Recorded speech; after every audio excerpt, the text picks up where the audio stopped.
दररोज आपण MPSC PYQ घेत असतो. तसाच आजचा एक आपला प्रश्न प्राणीशास्त्र झूलॉजी यावर आधारित आहे. चला तर प्रश्न पाहू. प्रश्न विचारलाय, डेंटालियम हा प्राणी कोणत्या संघामध्ये मोडतो, असा प्रश्न विचारलेला आहे.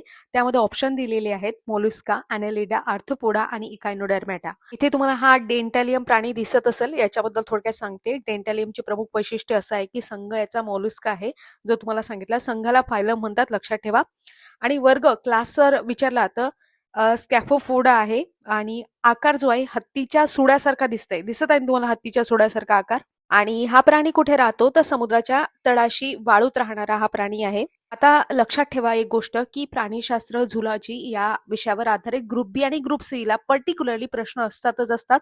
राज्यसेवा पूर्व परीक्षेमध्ये सुद्धा तुम्हाला प्रश्न दिसतात, मेन्स मध्ये पण असतात. तर इम्पॉर्टंट टॉपिक आहे प्राणीशास्त्र, वनस्पतीशास्त्र, हे सगळ्यात महत्वाचे टॉपिक आहेत, ते तुमचे क्लिअरच पाहिजेत. आता या प्रश्नाबद्दल थोडक्यात इन्फॉर्मेशन मी तुम्हाला सांगते. शास्त्रामध्ये बरेच संघ आहेत, परंतु त्यामध्ये प्रमुख 11 संघ तुम्हाला माहिती पाहिजेत. पोरीफेरा, सिलेंड्रेटा, त्यालाच आपण निडारिया असं म्हणतो, स्टेनोफोरा, त्याच्यानंतर प्लॅटिहेल्मिंथिस, ॲनेलिडा, आर्थ्रोपोडा, मोलुस्का, इकायनोडर्मॅटा, त्याच्यानंतर कॉर्डेटा वगैरे अशा पद्धतीचे संघ तुम्हाला माहिती पाहिजे.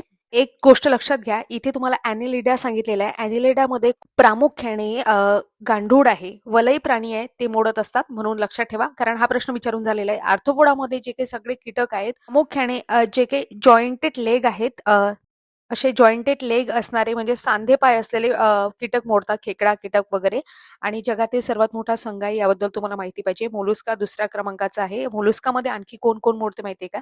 गोगलगाय, ऑक्टोपस वगैरे त्यांचा समावेश होतो, हे सुद्धा तुम्हाला माहिती पाहिजे. तसेच तुमच्यासाठी एक महत्वाचा प्रश्न पोरीफेरा इथे दिलेला नाहीये. पोरीफेरा या संघामध्ये कोणते प्राणी मोडतात हे तुम्हाला कमेंट बॉक्समध्ये सांगायचं आहे. त्या संघाबद्दल तुम्हाला थोडक्यात माहिती सांगण्याचा प्रयत्न करा, सर्च करा आणि कमेंट बॉक्समध्ये सांगण्याचा प्रयत्न करा. शेवटचा संघ आपला राहिलेला आहे या प्रश्नामध्ये इकायनोडर्मॅटा. इकायनोडर्मॅटामध्ये प्रामुख्याने तारामासा आहे, सी आर्चिन आहे, समुद्री काकडी त्याला म्हणतात, सी कुकुंबर वगैरे आहे, ब्रिस्टल स्टार आहे, सी लिली आहे, यांचा समावेश होतो. म्हणजे प्रामुख्याने असं लक्षात ठेवू शकता की काटेरी त्वचा असलेल्या सागरी प्राण्यांचा समावेश होतो. ठीक आहे, तर अशा पद्धतीने हा प्रश्न आपण अनालिसिस केला. असेच अदर डेली पीवायक्यू आणि डेली कन्सिस्टन्सीसाठी तुम्ही आपलं टेलिग्राम चॅनल जॉईन करू शकता.